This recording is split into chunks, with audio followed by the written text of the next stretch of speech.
Tell us about Davenport Police Department's body camera system. Okay, so recently, at the beginning of December, our agency went through the purchase of 150 body-worn cameras through the Axon Taser Company and went through a training program for all of our officers. With those 150 cameras, all of our uniform officers have been assigned a body-worn camera, and we have a pool of cameras that are available to our non-uniform officers. So we will have those cameras deployed out on the street. Actually, we completed our training, and now we have those cameras deployed out on the street. This was a several-year process that involved our training bureau.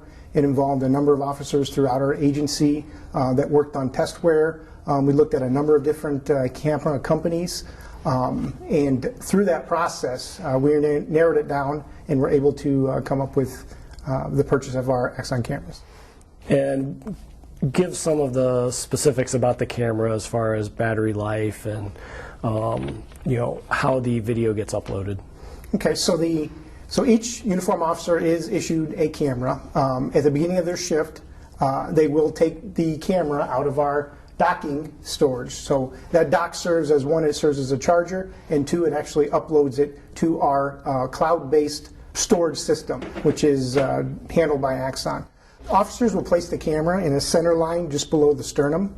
The reason for this is that when officers are out in the field, there's a lot of different things that they do with their hands in front of them, whether they're writing in a notebook, they could be handcuffing a subject, or even in the event where they draw their weapon. This camera is still in a vantage point to where it'll capture the best video that we can do. When does it get activated? Okay, so when the officers pick their body cameras up, they will and start their shifts, they will keep them in what we call a pre-event buffer mode.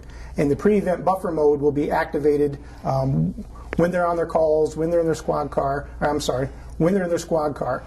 Once they respond to a call, they will activate it from the pre-buffer mode to the camera activation mode.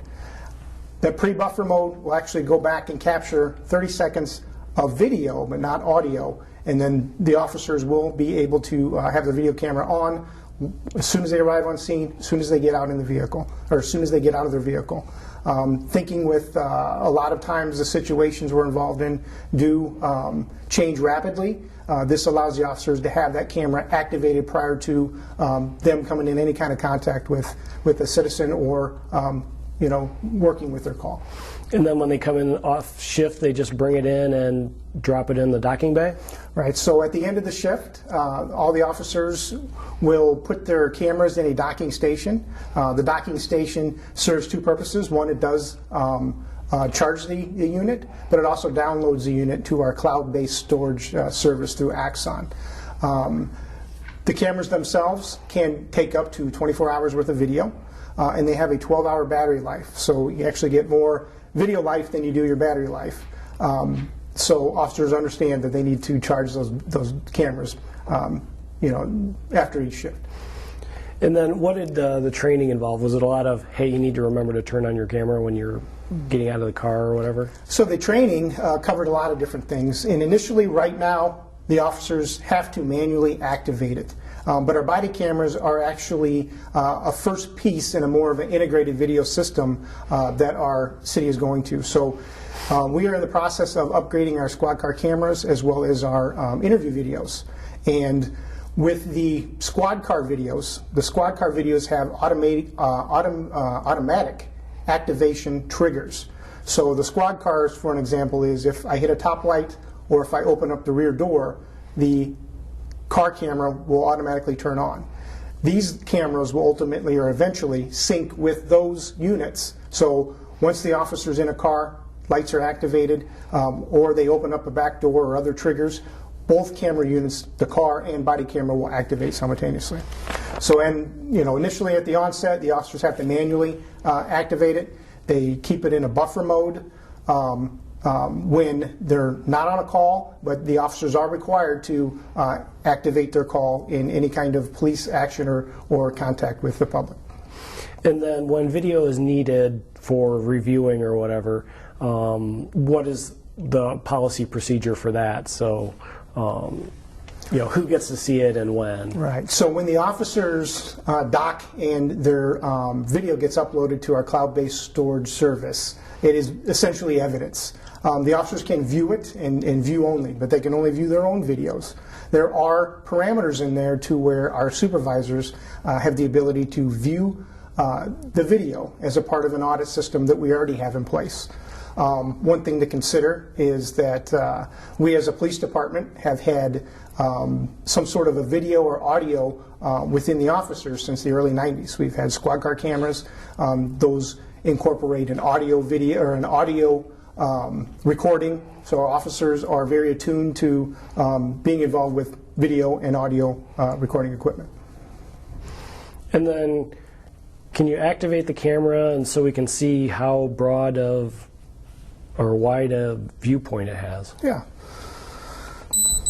So when they activate the camera, you heard that buzzing, and now my light that you guys cannot see is blinking red. The ideal is 143-degree field of view is for the camera. And again, we briefly talked about why the placement is so important for us to keep it low. Officers do a lot of things with their hands, to include if there was a sense where an officer had to display a weapon, it'll actually capture the best video that we can that the officer sees. And some placements you'll see that are up a little higher.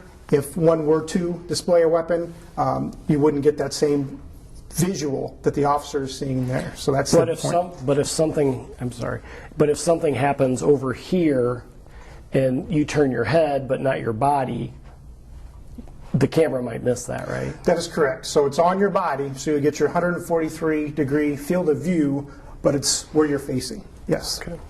What is the benefit of this to police officers and to the general public?